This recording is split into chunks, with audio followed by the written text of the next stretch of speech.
Good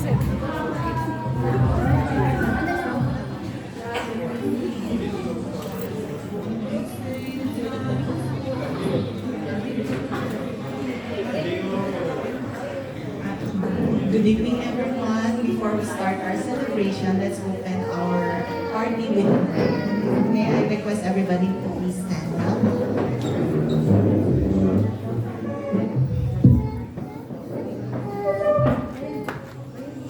Let's place ourselves in the presence of the Lord. In the name of the Father, the Son, and the Holy Spirit. Amen. Heavenly Father, we come to you today to glorify your name and to thank you for Divina's birthday. May you continue to protect and guide her to follow your will and to feel your love wherever she may go. Make Divina strong and healthy to continue to be a loving daughter for Nanay and Tatay and mother to Brent. Keep our Divina and the Santos family from sickness and sadness.